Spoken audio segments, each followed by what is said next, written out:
Stubborn cloud cover and fog today definitely kept temperatures chilly, and that is going to be less of a factor tomorrow. That's the good news here. Let's take a look at those high temperatures from today as the fog and low cloud cover still visible on the horizon.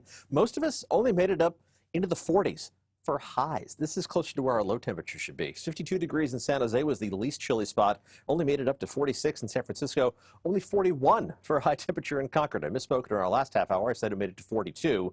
Not much of a difference, but still just tells you how chilly it was. That Tule fog really stubborn inland of the East Bay and the North Bay, with temperatures right now already dropping down to 39 in Petaluma and in Livermore.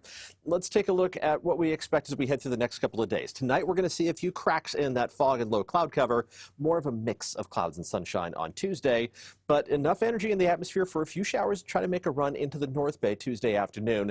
These are going to be much more miss than hit. It's only about a 20 to 30% chance of a shower on an hour-by-hour basis. And if you get a few sprinkles, they're not going to last very long. They're not going to add up to much more than a trace of total rainfall. But it's a chance. That chance for the North Bay is going to continue Wednesday and Thursday. Overall, though, we are talking about those limited shower chances and just north of the Golden Gate. The next good chance of rain for everybody is going to line up by next Monday night into Tuesday, but that's a long way down the line. We do need that rain, not just to alleviate the drought conditions, but also to wash some of the smoke and particulate matter out of the atmosphere. Here's the good news. It's a wetter than normal pattern in the 6 to 10 day outlook from the Climate Prediction Center, and an even stronger signal towards a wetter than normal pattern in the 8 to 14 day outlook that takes us through January 2nd. So things, hopefully, as we round the corner from Christmas into the last week of December, are trending in a more unsettled direction, sending some much needed rainfall towards the Bay Area.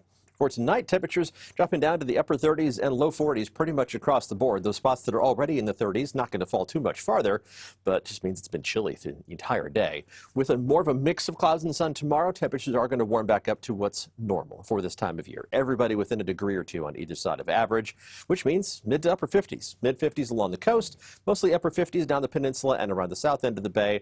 Just a little closer to 60 degrees in the Santa Clara Valley, just short of hitting 60 in San Jose. Temperatures mostly in the middle portion of the 50s inland in the East Bay. Some fog again to start the day, but I don't think it's going to be as prevalent for the entire day. Mid 50s for San Francisco and Oakland, mid to upper 50s north of the Golden Gate. More cloud cover, so you're not going to be quite as mild as the southern half of the Bay Area. The temperatures get even cooler farther north with a better rain chance for inland Mendocino County and Lake County. Temperatures are going to warm up later this week. We're going to hover near average high temperatures Wednesday and Thursday, and then we warm up to the low to mid 60s for Christmas Eve on Saturday and Christmas Day on Sunday. Christmas Day could bring some upper 60s, even near 70-degree highs to the Santa Clara Valley and inland in the North Bay. And the next good chance of rain for everybody is just beyond the 7-day forecast. We'll keep an eye on that as we head through the holiday weekend.